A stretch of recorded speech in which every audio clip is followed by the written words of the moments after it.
Amen. Alors ce matin, nous allons lire, on reste debout. On va lire dans la première épître de Pierre, au chapitre 2.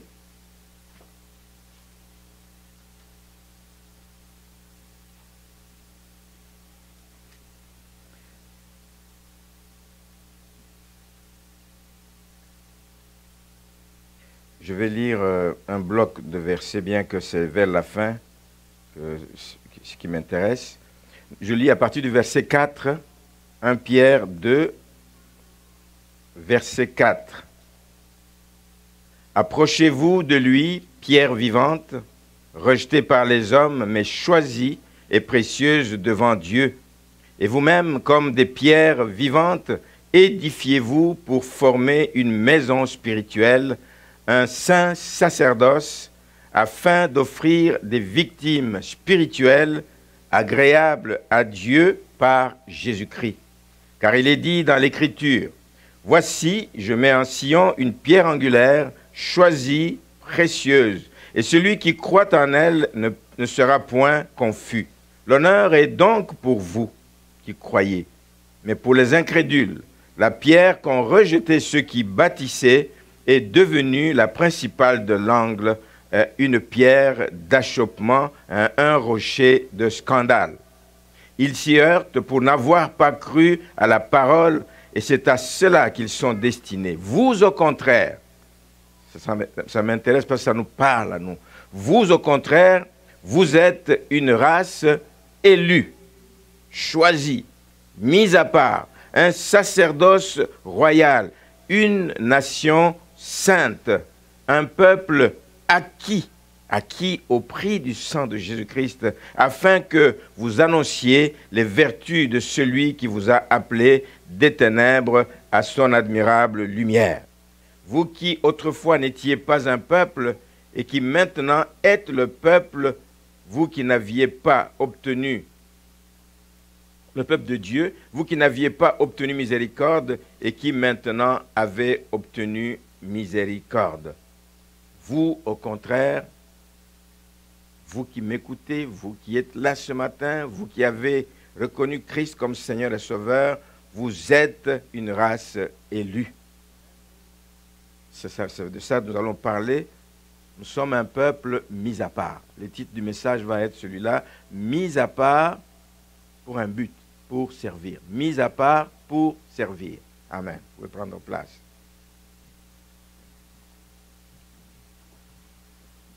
Et je suis content, comme toujours, quand une partie des chants me précède, ça fait toujours plaisir. Il y a un chant qu'on a dit, Dieu a une armée qui se lève pour le servir. Nous sommes l'armée de l'Éternel qui doit se lever pour le servir, pour lui obéir, pour l'honorer, pour l'adorer, pour parler de lui autour de nous. Nous sommes une armée mise à part pour servir. Nous voulons parler du service dans la maison du Seigneur ce matin. Et j'en parle comme dans un premier dimanche, le premier dimanche du mois de février. Ça signale aux uns et aux autres qui ne le savaient pas encore que nous venons de passer un mois sur 12. Un mois sur 12 sur les 12 mois de l'année de fermeté. Et je vous dis que chaque mois qui passe, chaque jour qui passe, ça compte. Ça compte. Et nous devons nous poser la question, qu'ai-je fait jusqu'à présent en rapport avec cette fermeté que nous sommes engagés à avoir?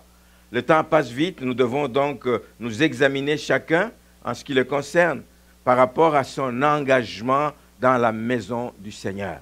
Nous devons être fermes dans notre engagement dans la maison du Seigneur, être fermes dans notre engagement à servir les intérêts du royaume de Dieu.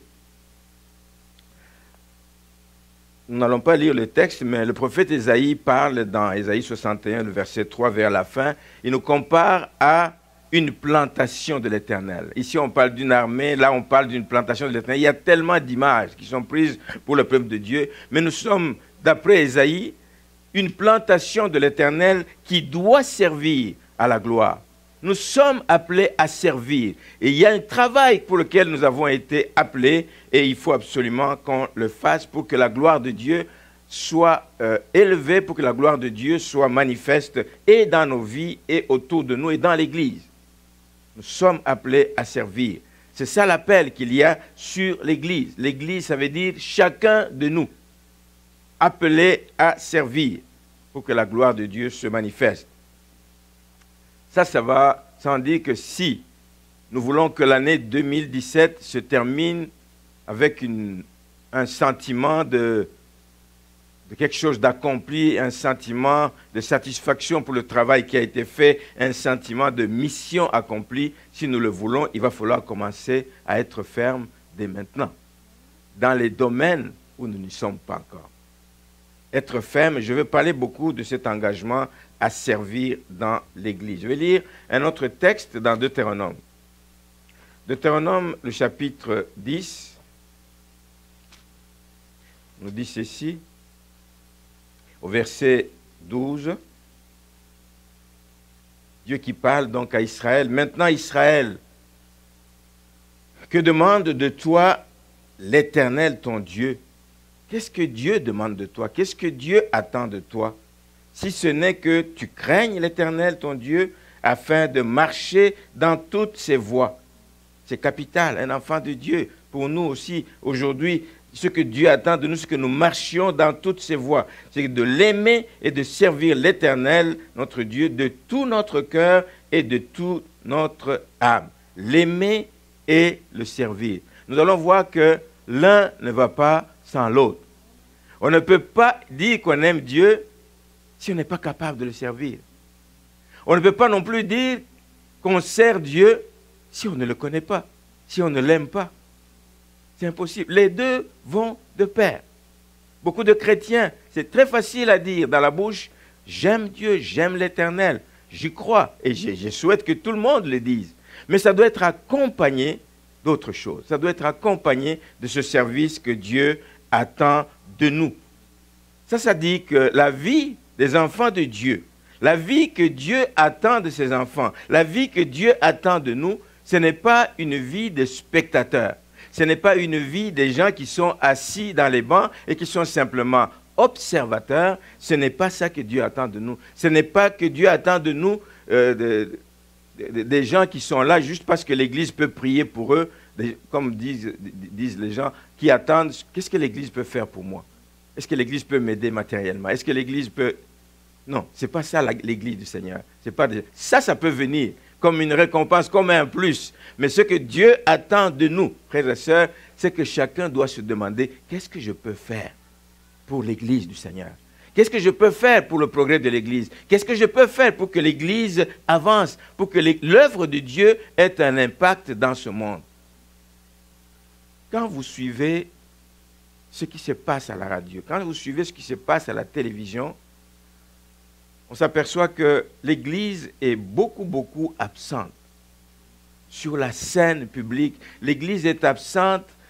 L'Église, on n'entend plus parler. L'Église s'enferme comme dans une coquille. Ce n'est pas à cela que nous avons été appelés. Nous avons été appelés à impacter le monde comme des témoins. Des témoins. Nous ne sommes pas témoins dans les 4 murs, nous sommes témoins à l'extérieur jusqu'aux extrémités de la terre.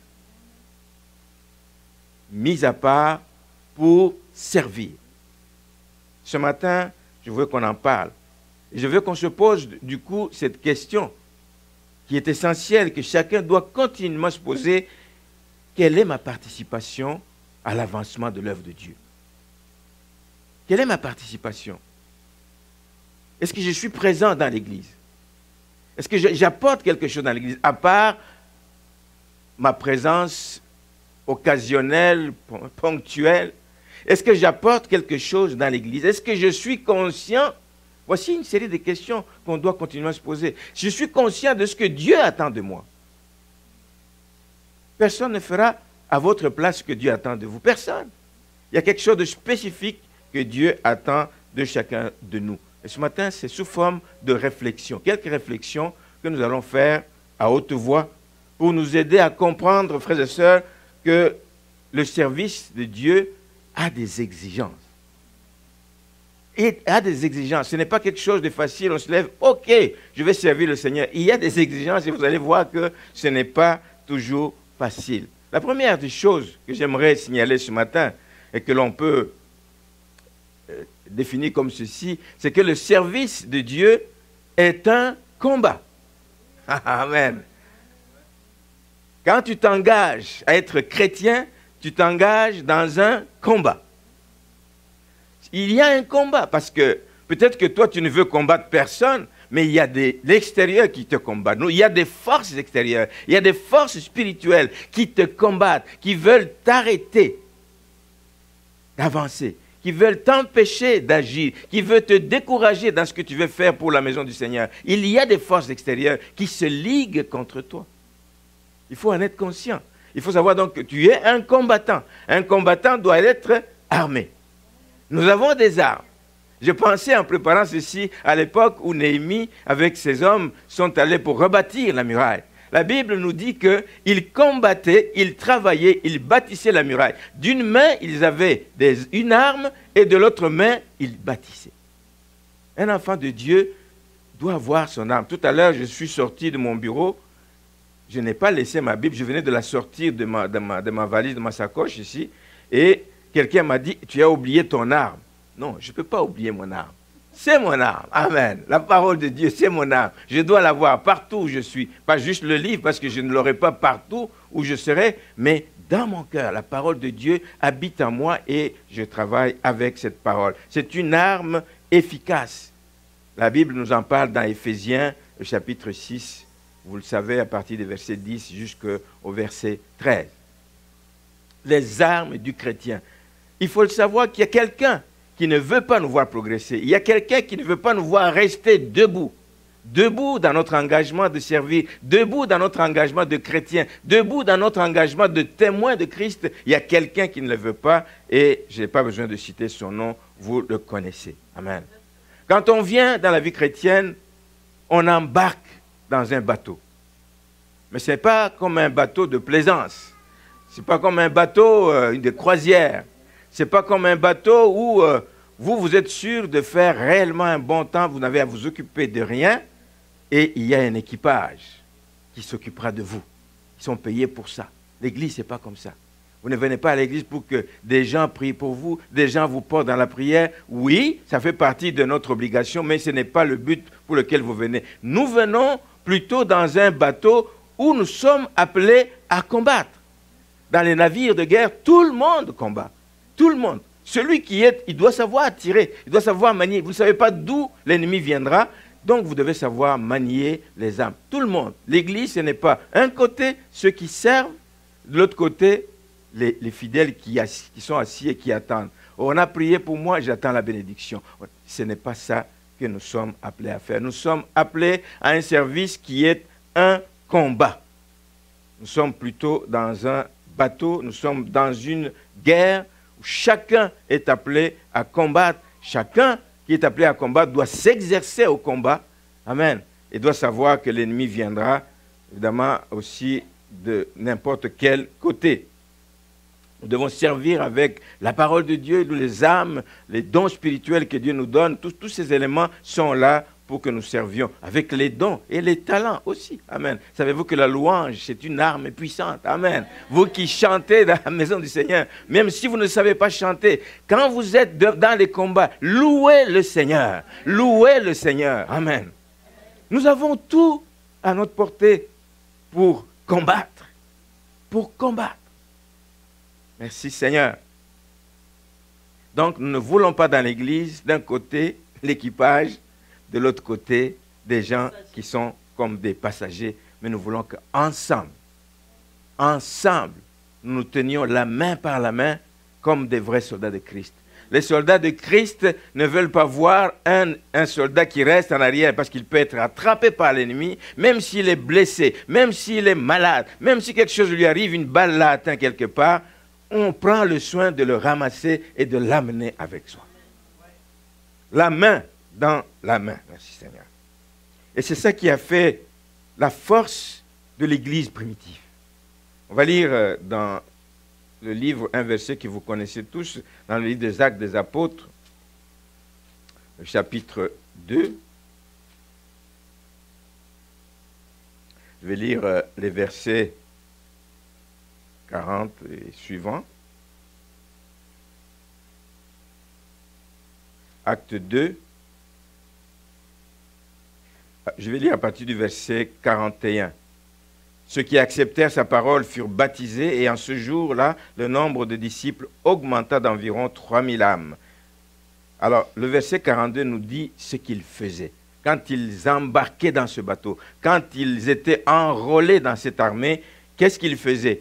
Ils persévéraient dans l'enseignement des apôtres, dans la communion fraternelle, dans la fraction du pain et dans les prières. Ils persévéraient. Ils étaient constants. Ils étaient fermes à cet engagement qui était le leur de se retrouver ensemble. L'Église primitive a connu une vitalité extraordinaire.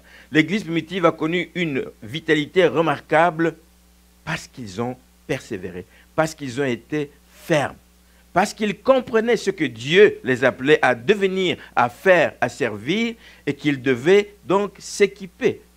Ils le faisaient à travers une série d'activités que l'Église primitive organisait. Chaque jour, ils se retrouvaient pour des enseignements. Les enseignements sont capitaux, frères et sœurs, pour que nous ayons la connaissance de ce que Dieu attend de nous. Si tu ne sais pas ce que Dieu attend de toi, mais tu vas passer à côté de ta mission, tu vas passer à côté de ton appel. C'est à travers les enseignements de la parole de Dieu, c'est à travers les Écritures que nous savons ce que Dieu attend de nous. Les apôtres, ils étaient assidus à ces réunions, ils étaient présents, parce que c'est eux qui devaient transmettre cette connaissance par la puissance du Saint-Esprit.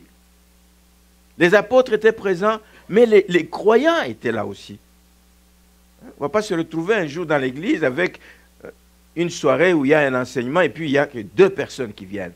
Mais comment allons-nous grandir, frères et sœurs? C'est une interpellation ce matin. La fermeté, amen, pour tenir, pour que les activités qui sont organisées, elles sont organisées pour vous. Elles sont organisées pour l'Église. Ce n'est pas pour le plaisir que nous prenons le temps de passer des heures à étudier la parole de Dieu. Ce n'est pas vraiment pour le plaisir. C'est pour mon bien, moi qui étudie, c'est pour son bien, elle qui prépare toutes ces capsules et tout le reste. Mais c'est pour le bien de l'Église, ceux à qui c'est destiné. Alors tirez-en profit pour que vous puissiez vraiment marcher dans les voies de Dieu. Osée 4, 6, mon peuple périt faute de connaissance. Nous ne voulons que personne périsse au milieu de nous. Amen. Personne périsse au milieu de nous. Amen. Voilà pourquoi nous organisons ces études bibliques. Voilà pourquoi nous les diffusons même, pour que ceux qui ne sont pas là puissent aller les lire ou écouter ça sur le site de l'Église. C'est un travail.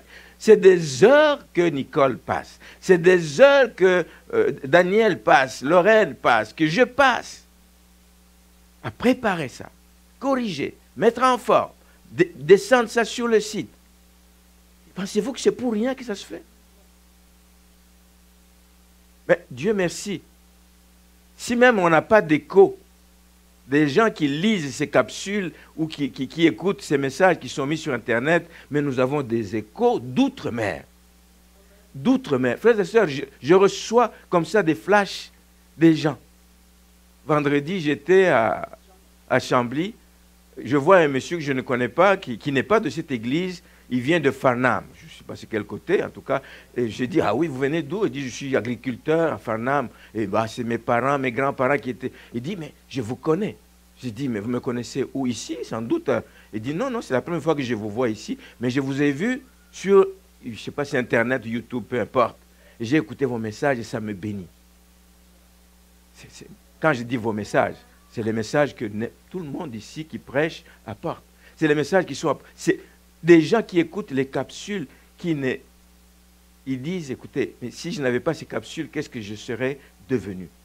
Voici des documents que vous avez entre les mains qui vous permettent, frères et sœurs, de grandir spirituellement, de grandir dans la connaissance de la parole de Dieu, de grandir dans la connaissance de la doctrine, de grandir dans la connaissance, les connaissances de base qu'un enfant de Dieu doit avoir. C'est des documents qui sont entre vos mains, tirez-en profit. Amen. L'enseignement était capital à l'époque primitive, comme l'enseignement est capital aujourd'hui. Une église qui n'enseigne pas son peuple, qui n'enseigne pas ses membres, ben, fait fausse route.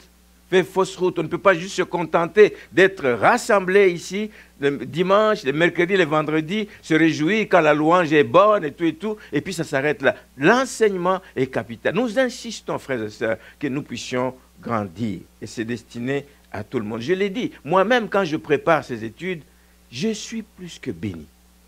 Parce qu'il y a des choses qu'on connaît comme ça, parce que depuis qu'on s'est converti, on en a entendu parler. Mais le jour où vous prenez le temps d'aller dedans, en profondeur, méditer, aller scruter, aller chercher ce qu'il y a dedans, c'est bénissant.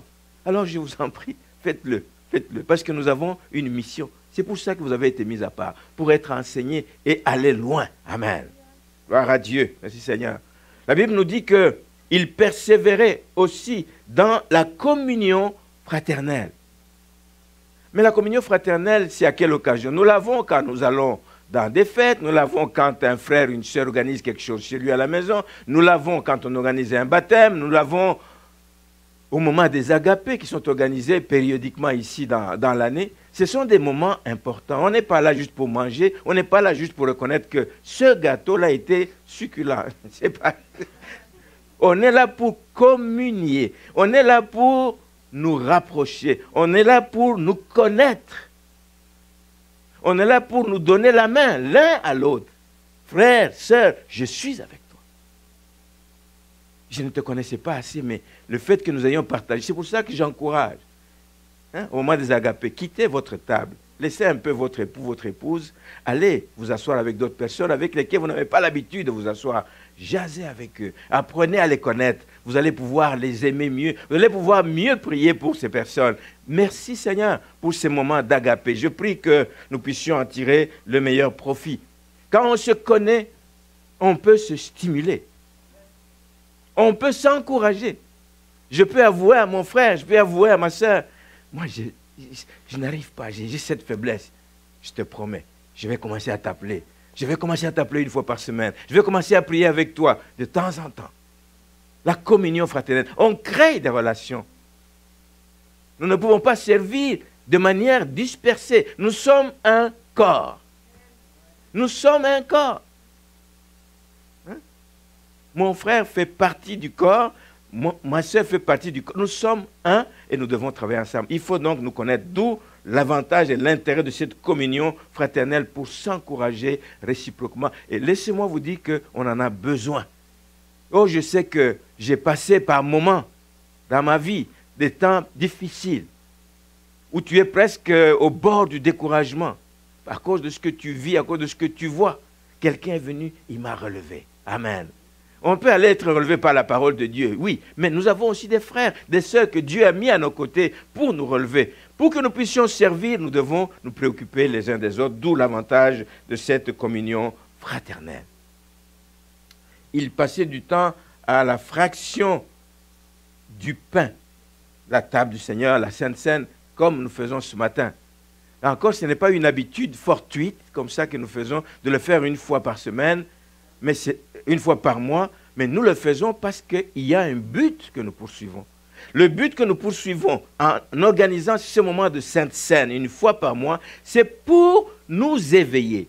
On est tellement oublieux. Et une chose que Jésus a demandé à ses disciples quand il était à table au dernier souper avec eux, il a dit, vous ferez ceci en mémoire de moi. Parce qu'il veut qu'on garde mémoire de ce qu'il a accompli. On peut oublier beaucoup d'autres choses, mais on ne peut pas oublier l'œuvre de la croix. Le but, c'est que nous nous rappelions cela. Gardez à l'esprit le prix qui a été payé. Gardez à l'esprit que nous venons de loin. Gardez à l'esprit qu'il y a quelqu'un qui a souffert. Gardez à l'esprit que le sacrifice de la croix nous apporte ce que rien d'autre au monde ne pouvait nous donner. Que nos parents ne peuvent pas nous donner. Le sacrifice de la croix nous accorde une grâce spéciale qui coule de jour en jour. Alors le malheur serait qu'on oublie ça et qu'on prenne la grâce de Dieu en vain. C'est la pire des choses pour un enfant de Dieu. La communion fraternelle, la fraction du pain était capitale en plus de tous ces enseignements. Mais il faisait aussi, il passait du temps dans les prières. Ce n'est pas parce que la phrase, le verset se termine par les prières que la prière vient en dernier lieu. La prière a une place capitale dans la vie des enfants de Dieu. Et Dieu cherche des hommes et des femmes qui se tiennent à la brèche. Notre frère a lu ce verset de Habakkuk. Se tenir à la brèche. Je me tiens à mon poste. Dieu a besoin des gens qui se tiennent à leur poste dans la prière. Dans la prière. Et pourquoi est-ce que nous prions? Pas toujours pour nous. Peut-être que nous ne pouvons pas de besoin, mais nous avons un besoin, par exemple. C'est d'aller chercher tout le temps la force dans le Seigneur. Seigneur, garde-moi fort. Garde-moi que je résiste toujours à l'ennemi. Les manœuvres de l'ennemi, je n'en veux pas dans ma vie. Oui, c'est bon de prier pour soi. Mais il y a tellement de sujets, tellement de situations qui nécessitent la prière dans l'Église. Tellement de situations. C'est vrai que je me suis posé la question, les dimanches, on n'en parle pas. À moins que ce soit vraiment une situation d'urgence, qu'on dit prier pour telle personne, mais on en parle en semaine. Les mercredis, nous prions. Quand nous apprenons dans la semaine qu'il y a quelqu'un qui est malade, etc. Quand nous apprenons, si nous apprenions ce matin que quelqu'un est malade et est à l'hôpital, oui, nous allons prier pendant le culte. Mais en général, c'est pendant la semaine qu'on en parle. Le mercredi, voici, j'ai eu tel appel. Une autre personne me dit, tel frère ou telle sœur m'a appelé, a besoin de prière pour... Il y a tellement de sujets. Mais pour connaître ces sujets, il faut être là. Bon, vous pouvez ne pas être là. Vous pouvez vous tenir à la brèche en étant chez vous à la maison. Nous n'allons pas contrôler ça, ce n'est pas notre but. C'est chacun qui se sent appelé à servir dans ce côté-là. Mais, quand vous vous tenez à la brèche, pour quel sujet priez-vous? Demandez. Appelez-moi de temps en temps. Pasteur, y a-t-il des sujets pour l'Église? Jamais vu personne qui m'a appelé pour ça.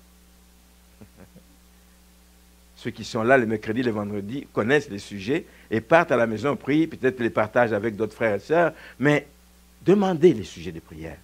Demandez. Frères et sœurs, il y a des gens qui sont efficaces tout en étant dans leur maison. Il y a des intercesseurs nés. Il y a des intercesseurs qui l'ont dans le sang, qui l'ont dans les tripes, comme on dit. Hein? C'est leur appel. Donnez-moi-en des sujets, je vais prier pour. Et oui, moi, quand j'ai des sujets, il y a des gens spécifiques que j'appelle. Je sais qu'ils aiment ça. Pasteur, donnez-moi-en des sujets de prière.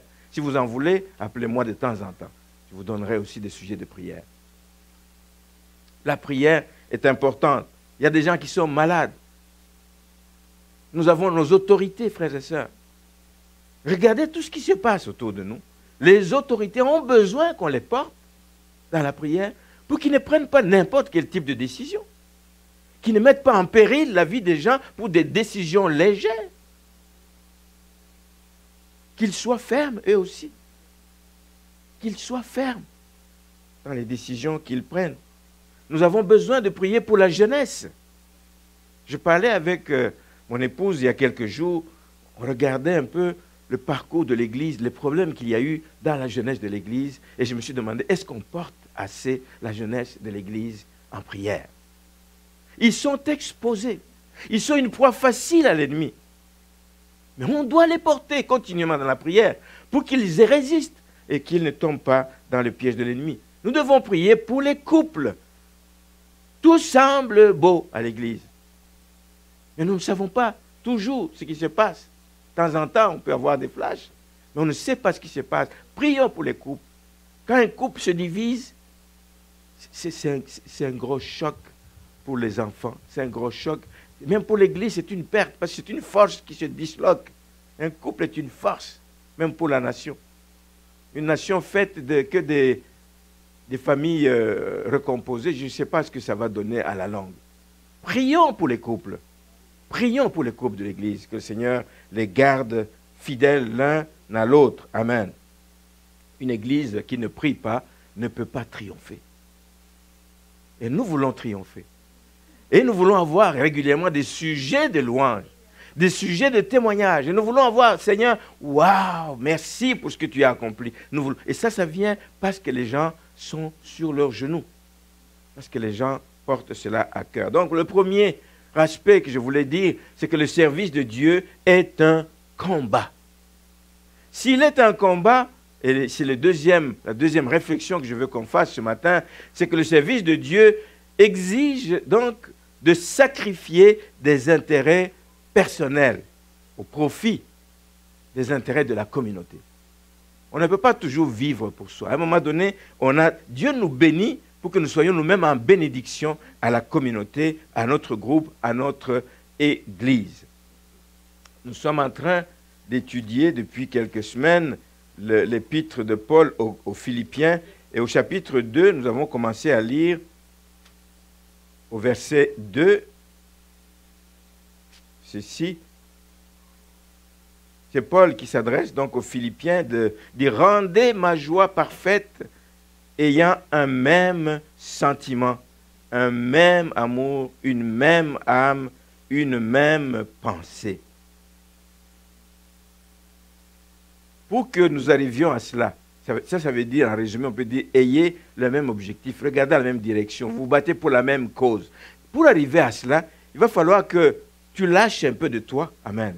Il va falloir que tu sacrifies un peu de toi pour voir l'intérêt du groupe. Une même pensée, ce n'est pas évident. Chacun veut garder sa pensée. Mais pour que nous ayons une même pensée, il va falloir qu'à un moment donné, je dise, oui, ok, je me rallie.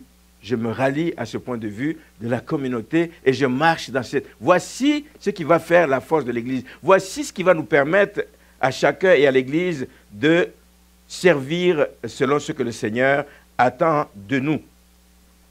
Et avoir cette même pensée, cette même âme, etc., ce n'est pas possible si nous ne comprenons pas que nous travaillons pour le même objectif. Ce n'est pas possible.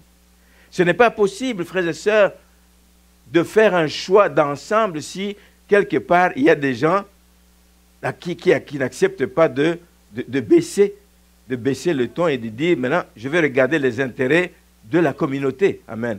Mais même si je ne pensais pas comme ça, mais je me rallie pour les intérêts de la communauté. Amen. Et beaucoup de cas sont dans la Bible. Des gens qui ont compris que l'intérêt de la communauté est important. L'intérêt de la communauté fait en sorte que je peux embarquer ma famille dans des choses avec lesquelles ils ne sont pas nécessairement d'accord. Je suis le chef de la famille, je les conduis. C'est moi le chef, j'ai la responsabilité de vous conduire. Il y a des exemples comme ça dans la Bible. L'exemple le plus parlant ici, c'est celui de Josué, que vous connaissez au chapitre 24. Josué 24, au verset 14 et 15, qui dit « Moi et ma maison ». Il s'adresse au reste du peuple. Si vous ne voulez pas servir, si vous voulez servir d'autres dieux, moi et ma maison, nous servirons l'Éternel. Nous servirons l'Éternel. Il engage sa maison. Amen. Pour servir, tu ne peux pas dire, bon, mais moi je sers, mais ma femme ne veut pas, mes enfants ne veulent pas. Tu es responsable, tu engages ta maison. Tu pries pour eux et tu les exhortes et tu les amènes à faire. Surtout les enfants, ne démissionnez pas devant les enfants. Des parents qui ont peur des petits-enfants. Ah, mon fils n'avait pas envie d'aller à l'église ce matin, alors c'est pour ça que je ne suis pas venu. Est-ce que c'est l'enfant qui vous commande désormais?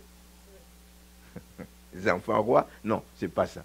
La responsabilité, lui, en bon père de famille, il a pris une décision et il a engagé sa famille. Amen. Même les intérêts de la famille, par moments, sont sacrifiés. On veut aller jouer ici, on veut aller au cinéma. Mais non, frère, mais non, ma soeur, c'est le temps de la prière. Nous allons à l'église. C'est dimanche. Il y a match de, je ne sais pas quoi, Super Bowl, je ne sais pas quoi. Mais ça tombe dimanche, à l'heure du culte. Dit non, frère, non, sœur, c'est le temps d'aller au culte. Sacrifier des intérêts. On aime. Il y a des gens, moi aussi j'aime certaines choses, là, mais quand c'est l'heure, où mon appel m'appelle à faire quelque chose, ben je sacrifie ces intérêts personnels. J'aurais voulu, moi aussi, dormir. J'aurais voulu aussi rester à la maison de temps en temps. Mais il y a un appel sur nos vies. Amen. L'appel à servir. L'appel à être présent là où on nous veut. Amen. Je parlais tout à l'heure d'un autre, Néhémie. Là, j'en parlais lorsqu'il bâtissait la muraille, qu'il avait une arme d'un côté. Mais Néhémie a dû abandonner son poste. C'était son travail. Il a dû quitter son travail quand il a eu la nouvelle. Néhémie, chapitre 1er. On va lire quelques versets. Néhémie, chapitre 1er.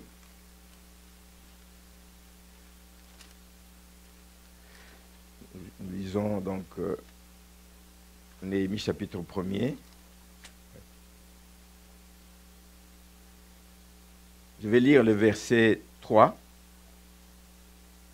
Donc, aussitôt qu'il a eu des nouvelles, je vais lire le verset 2. Anani, l'un de mes frères, et quelques hommes arrivèrent de Juda. Je les questionnais au sujet des Juifs réchappés qui étaient restés de la captivité et au sujet de Jérusalem. Ça, c'est aussi quelque chose qui interpelle. Un enfant de Dieu doit chercher à être au courant de ce qui se passe dans sa famille spirituelle. Tu dois demander des nouvelles. Au verset 3, ceux à qui il a posé la question lui répondirent, dit, ceux qui sont restés de la captivité sont là dans la province, au comble du malheur et de l'opprobre. Les murailles de Jérusalem sont en ruine et ses portes sont consumées par le feu. Aïe, aïe, aïe, quand il a senti ça, son cœur a été touché. Il a dit, il faut que je fasse quelque chose, mais j'ai un travail. Je suis échanson du roi, c'est un poste de confiance. S'occuper du roi, lui apporter les boissons, etc. Être proche du roi, c'est un poste de confiance. Mais il a dit, non, pour ma famille, pour le bien de ma ville, de Jérusalem, je vais partir. Je vais demander l'autorisation de partir. Et il a prié que le Seigneur lui accorde la faveur. Et le Seigneur lui a accordé la faveur. Mais il a laissé son poste pour aller s'occuper de ses frères, pour s'intéresser à la condition de ses frères et rebâtir la muraille qui était en ruine. Il y a des moments où nous disons, mes intérêts, bon ben écoutez, j'ai assez goûté à ça, je laisse ça pour un temps, je vais aller m'occuper des intérêts du royaume. Voici un appel qu'il y a sur nos vies. Amen. Ésaïe, la même chose. Ésaïe, la même chose.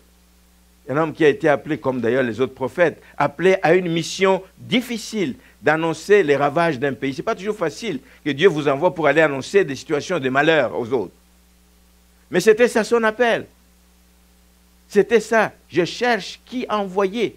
Dieu cherche encore aujourd'hui des gens qui envoyer auprès de ceux qui ne le connaissent pas, auprès des autorités, auprès de... Dieu cherche.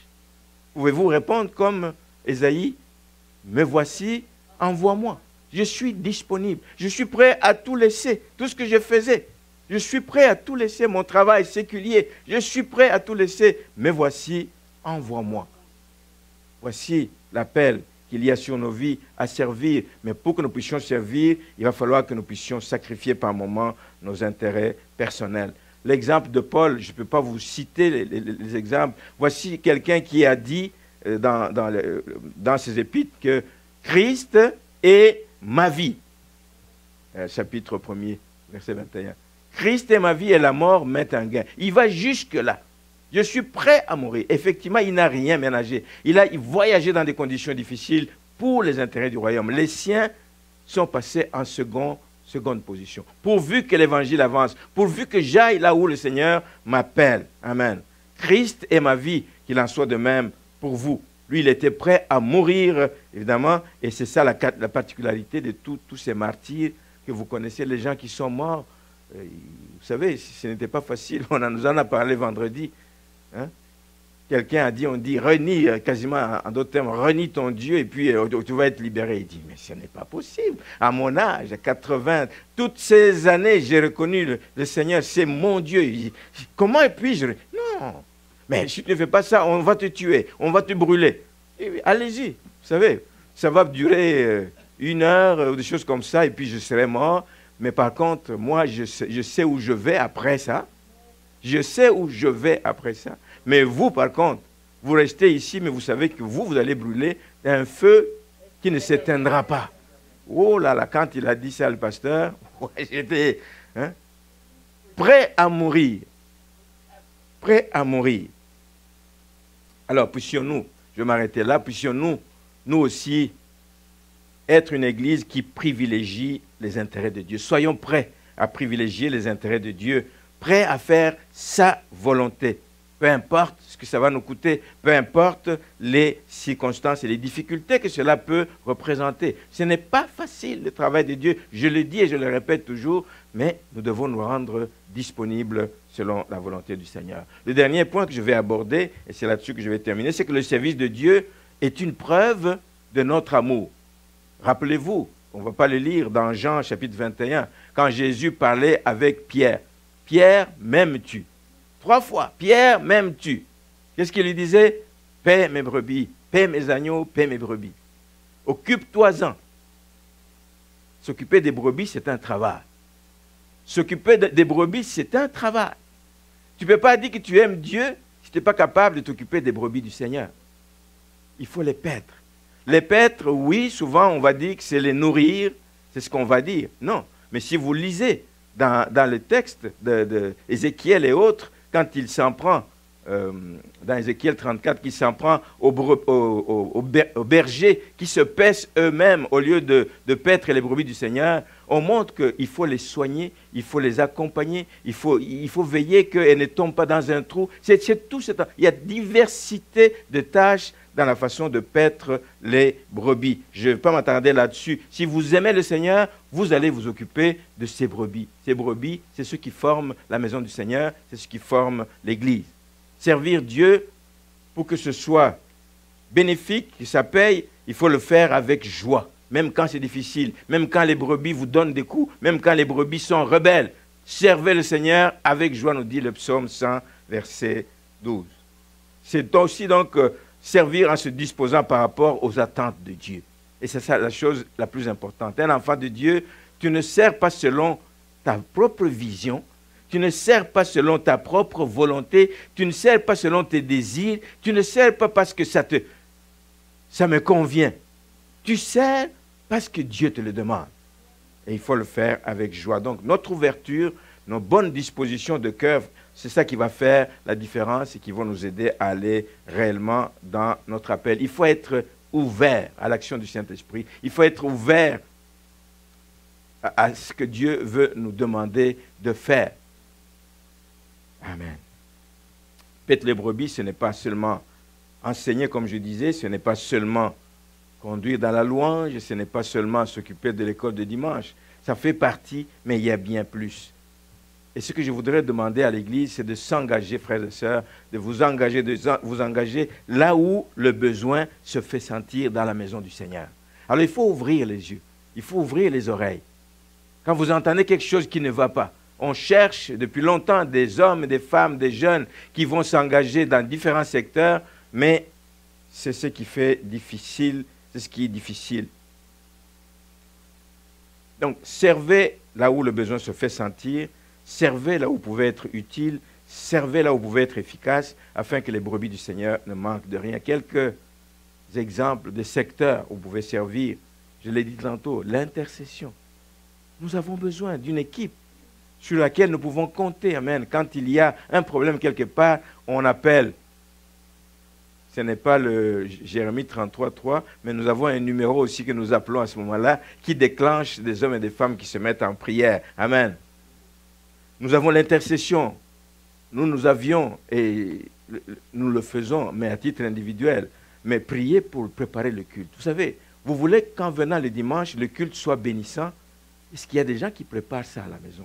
Est-ce que vous priez pour que le culte soit bénissant, bénéfique, que quand vous partez d'ici, réellement vous puissiez sentir, waouh, nous avons passé 2 heures intenses, 2 heures de qualité. Priez pour le culte. Une équipe peut se lever dans cette église pour que tous les samedis soirs, ils s'appellent au téléphone et ils commencent à prier pour le culte. Priez pour la parole. Que le Seigneur éclaire celui qui va apporter la parole. Priez pour la louange, etc., etc. Donc, priez pour le culte.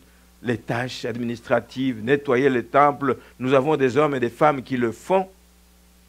Et je bénis le Seigneur pour ça parce que c'est des tâches difficiles, c'est des tâches que beaucoup de gens n'aiment pas faire, mais engagez-vous. Ce n'est pas selon nos désirs, c'est selon les besoins que l'Église a. Amen.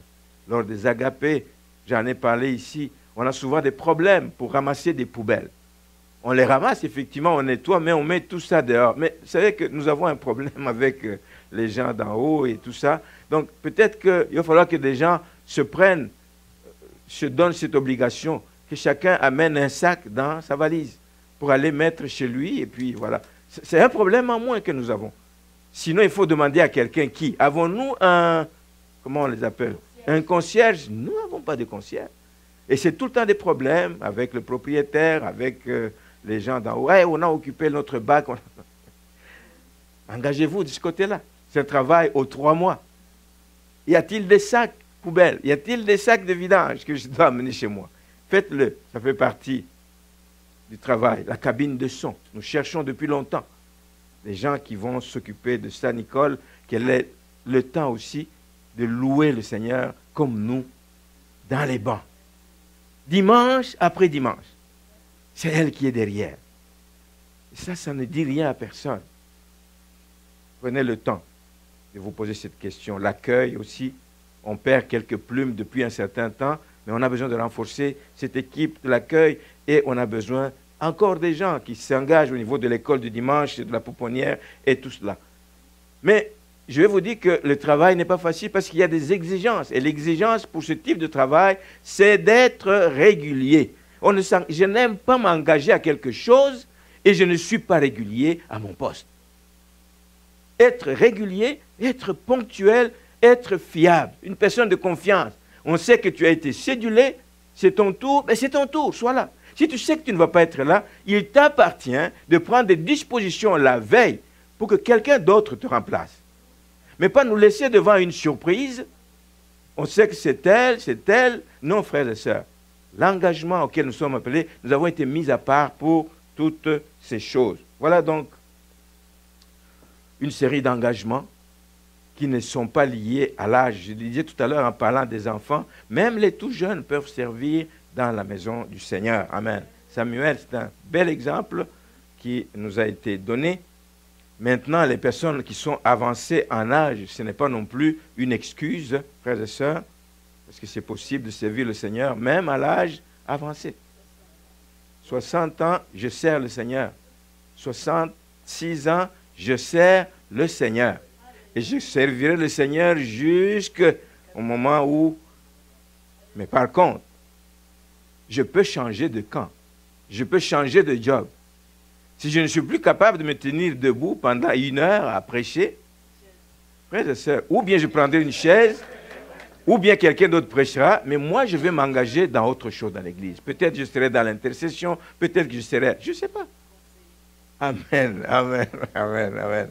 On n'a jamais assez servi le Seigneur. Pas de prétexte, on n'a jamais assez servi le Seigneur. Nous avons les bels exemples de Zacharie et d'Élisabeth dans Luc. Ils étaient à leur poste. Et c'est là que la bénédiction, d'ailleurs, les a trouvés. Amen. Si vous n'êtes plus capable dans un secteur, changez de secteur, mais faites quelque chose dans la maison du Seigneur. Voilà donc, ce matin, c'était un rappel que nous avons été mis à part pour un but. Nous avons été mis à part pour un but. Ce n'est pas des œuvres à faire qui manquent, parce que la Bible nous dit dans Éphésiens 2, verset 10, que Dieu a préparé. Nous avons été créés pour des œuvres que Dieu a préparées d'avance pour que nous les pratiquions. Les œuvres sont là, à nous de les pratiquer. Courons avec persévérance. Soyons fermes, nous dit Hébreux 12. Soyons fermes dans cette carrière. Hébreux 12 parle d'une carrière. Nous sommes engagés dans une carrière. On ne peut pas lâcher comme ça. Nous tenons ferme dans cette carrière qui nous est ouverte pour servir. Servons Dieu avec zèle et non avec paresse, dit Paul aux Romains. Servons Dieu avec zèle et non avec paresse, parce que nous savons qui nous servons et mettons dans tous les cas les intérêts du royaume en premier. En premier. Cherchez d'abord le royaume des cieux et tout le reste vous sera donné. Amen. Et à l'Assomption, nous avons besoin que le travail soit fait comme il faut. Mais parfois, ce sont les ouvriers qui sont difficiles ou qui travaillent avec légèreté. Alors, soyons déterminés, frères et sœurs. L'année n'est qu'à ses débuts. Soyons déterminés à faire la différence en commençant par l'année 2017. C'est dès aujourd'hui. C'est pour ça qu'en commençant, j'ai dit, le mois de janvier est déjà fini. Mais dès aujourd'hui, dès maintenant, dès le sortir de ce culte, commençons à faire quelque chose pour que Dieu soit glorifié et Dieu est prêt à nous aider à cela. Amen.